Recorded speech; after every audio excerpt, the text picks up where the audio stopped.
Bonjour à tous. Et pendant ce temps, attention, les yeux rivés sur les émeutes importantes. Il se passe des choses à côté, notamment le grand sabotage de notre énergie. C'est un sujet stratégique, c'est un sujet de notre quotidien. C'est s'éclairer, c'est se chauffer, c'est se déplacer, etc. C'est l'économie, c'est le social, c'est beaucoup de choses. C'est l'indépendance de notre pays. Il y a des décisions qui sont tombées, il y a des informations qui sont tombées, une étrange réorganisation d'EDF, une amende faramineuse, incroyable, scandaleuse que doit la France à l'Union européenne. Et puis, on a des infos sur ce qu'a coûté le bouclier énergie qui a été mis en place uniquement parce qu'on a décidé les sanctions anti-russes et uniquement parce qu'il n'y a pas de volonté de sortir du marché européen d'électricité. Ce bouclier a coûté autant que tout le programme nucléaire français en quelques mois. Je vais vous expliquer, c'est un rapport officiel. Le grand sabotage, la haute trahison. Il y a des choses à faire. Il y a des choses à faire très concrètes qui pourraient permettre de nous en sortir très vite. On va voir tout ça dans cette vidéo qui est importante, très importante. N'hésitez pas à la faire circuler, vous ne la verrez pas dans les grands médias. N'hésitez pas pour cela à vous abonner à cette chaîne YouTube si vous voulez bien. Vous cliquez sur s'abonner en dessous, c'est gratuit et instantané. Ça donne une meilleure visibilité, viralité à ces vidéos automatiquement. Vous avez juste clic à faire, hop, et profitez-en pour appuyer sur la petite cloche à côté. Comme ça, dès qu'il y aura une nouvelle vidéo, un nouveau direct sur la chaîne, vous serez automatiquement informé, averti. C'est bien pour tout le monde. Grand merci, grand bravo à ceux qui se sont abonnés à la chaîne, ceux qui vont le faire. Vous savez que ça approche, là, samedi 8 juillet, grand rendez-vous, liberté, souveraineté. C'est la très grande manif nationale pour le Frexit. C'est-à-dire contre le chaos, contre l'oligarchie, pour notre libération, pour reprendre en main notre avenir. Rendez-vous Paris, 14h, place d'Enfer Rochereau, ce samedi 8 juillet. Ramenez du monde, c'est parfaitement sécurisé, les familles sont les bienvenues. Ramenez les drapeaux français. Il y aura des personnalités de la résistance qui vont prendre la parole. Ça va être un grand, très fort moment. Voilà, je vous attends très, très nombreux. Organisez-vous. Bien évidemment, il y a du monde qui vient. Il y a du monde qui est attendu. Je vous attends, patriotes, là aussi. Oh là, il y a déjà du monde. C'est le plus grand mouvement souverainiste et défense des libertés, de la paix, de la vérité de France. Mais il manque peut-être vous. Ou peut-être que vous n'êtes plus à jour parce que votre adhésion a plus d'un an. Il faut penser à réadhérer ou à faire une nouvelle adhésion ou être nouvel adhérent. Vous pouvez également faire un don de soutien aux patriotes pour aider nos actions parce qu'on n'a pas reçu un centime d'aide publique jusqu'ici, parce qu'on a toute l'oligarchie sur le dos. Or, on fait. Le 8 juillet, la manif va coûter 10 000 € à peu près. Sono, sécurisation, affiches, tracts, banderoles, tout le reste pour sécurité, pour permettre que ça se tienne. Et bravo aux bénévoles d'ailleurs qui seront là. Bravo, grand bravo. Mais on ne peut pas y arriver sans vous. Voilà. Et moi, j'ai besoin de votre force de conviction. Remettez pas à demain ce que vous pouvez faire aujourd'hui parce que l'oligarchie ne remet pas à demain ses mauvais coups. Jamais. Elle les fait aujourd'hui.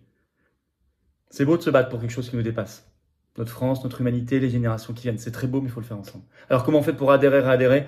C'est le premier lien sous la vidéo en description. C'est un lien également en commentaire épinglé. C'est une petite fiche maintenant sur l'écran. Et c'est dans les dernières secondes de la vidéo, un lien qui apparaîtra sur votre écran. Vous choisissez. Faire un don de soutien aux patriotes, c'est le deuxième lien sous la vidéo en description. C'est tout simple. Tout ça est défiscalisé aux 2/3 pour vous. Quand vous mettez 60, ça vous coûte 20 en fait. Quand vous mettez 100, ça vous coûte 33 et quelques. Quand vous mettez 3000, ça vous coûte 1000, etc.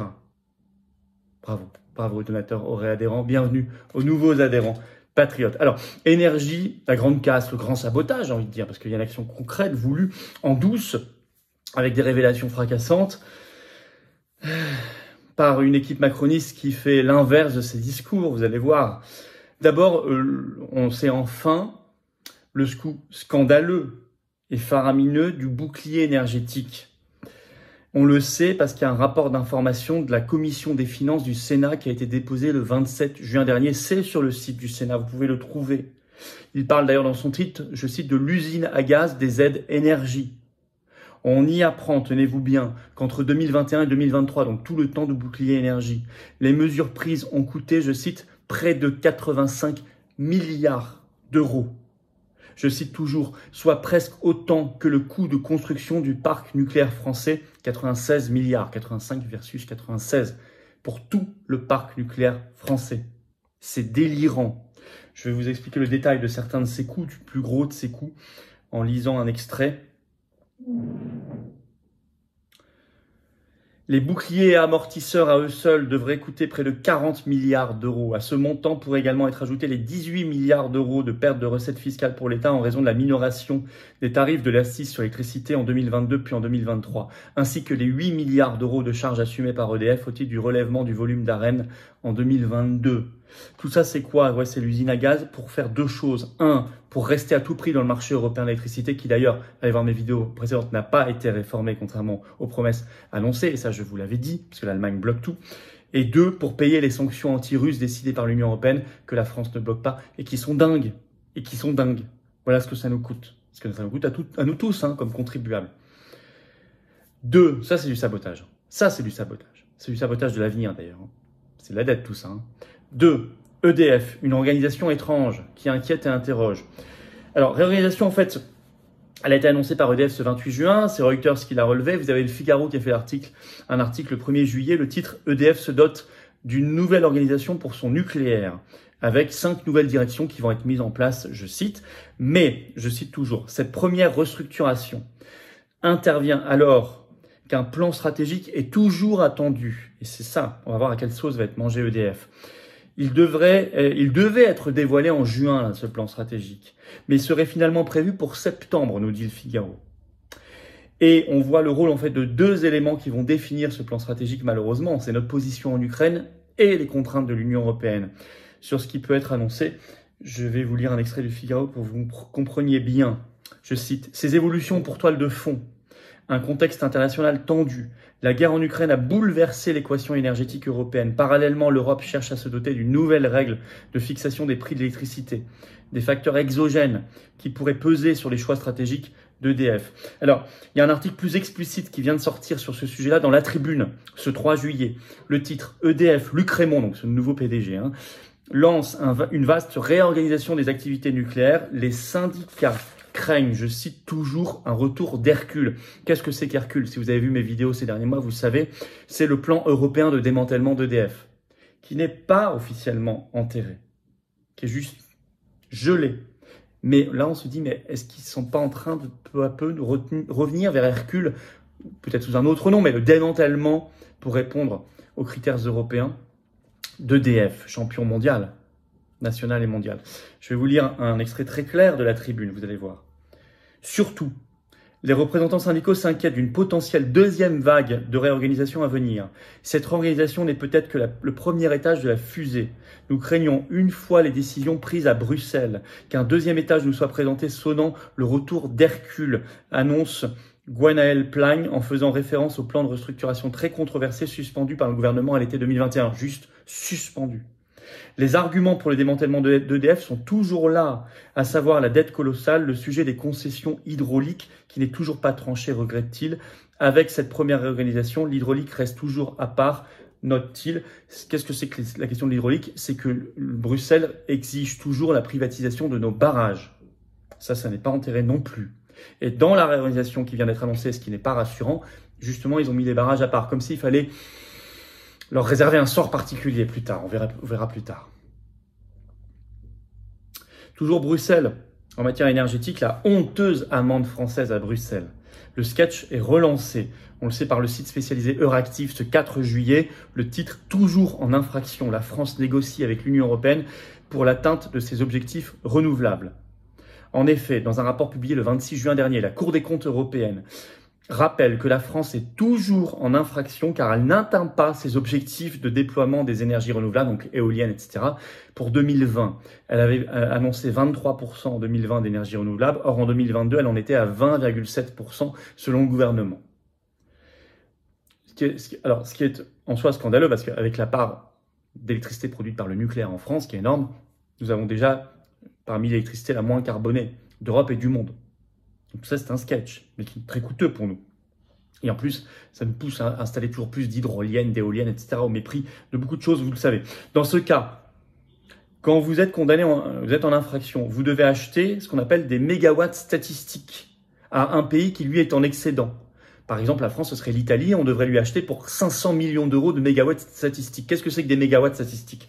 C'est pas de la vraie électricité, c'est une amende. C'est un jeu d'écriture. Vous versez 500 millions d'euros à l'Italie et vous avez en échange rien. Vous avez juste en échange des mégawatts statistiques sur le papier. C'est une amende. Un demi-milliard. Après, on nous dit qu'il n'y a pas d'argent pour l'hôpital, pour les retraites, etc. Voilà. Honteux. Mais la France ne l'a pas encore fait. Et la Cour des comptes européenne n'a pas oublié. Mais vous allez voir, la Commission européenne non plus. D'abord, la Cour des comptes européenne, je cite un extrait de Euractiv pour vous montrer qu'elle n'a pas oublié. En avril 2023, la France n'avait pas acheté la part d'énergie renouvelable nécessaire pour atteindre son objectif de 2020, a ainsi déclaré Joël Elvinger, membre de la Cour des comptes européenne, lors de la présentation du rapport. Et la Commission européenne confirme, je cite toujours Euractiv, Pour compenser jusqu'à présent, la France n'a pas officiellement communiqué les mesures qu'elle a prises pour remplir ses obligations en vue d'atteindre l'objectif de 2020, confirme la Commission européenne à Euractiv France. Par conséquent, est-il écrit, la France est toujours considérée en infraction puisque les objectifs sont contraignants. C'est écrit. Qu'est-ce qu'on va faire? Alors, il est écrit dans l'article, Paris et Bruxelles discutent. Bon, on discute de à quel sort on va être mangé. Va-t-on payer? Ou alors si on ne paye pas, est-ce qu'on va céder sur un autre dossier stratégique? Faire du marchandage contre nos intérêts? Vous savez, il y a le précédent tout récent de SNCF Fret. On a tué, le ministre des Transports Beaune a accepté de largement tuer SNCF Fret pour pas payer 5 milliards d'euros à l'Union européenne parce qu'on n'avait pas respecté, soi-disant, les traités européens sur les aides d'État. Ils n'ont pas hésité à sacrifier l'intérêt national. Là, ça serait pareil. C'est hallucinant et scandaleux. Il faut le faire savoir, ça, les Français ne le savent pas. Le premier pas pour résister, c'est d'être informé. Je le redis et redis. Alors, en conclusion, justement, être informé, s'y intéresser, attention, il y a les émeutes, mais il faut regarder tout le reste.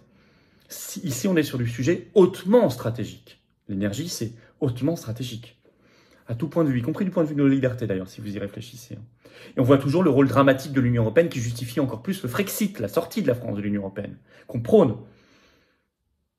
On voit aussi la haute trahison des dirigeants français qui continuent. Mais ça, on leur dit dehors, dehors tous ces gens, dehors la Macronie, dehors l'oligarchie.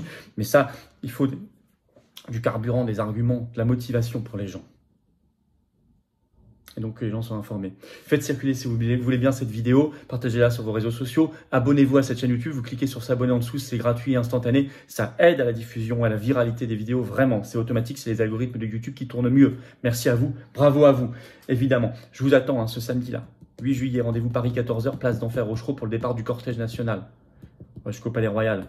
Et c'est un grand cortège pour le Frexit, notre libération face à l'oligarchie, retour de la paix civile, Ça veut dire ça, le Frexit, reprendre en main son destin. Liberté, souveraineté, c'est les conditions aussi de la paix et de la paix civile.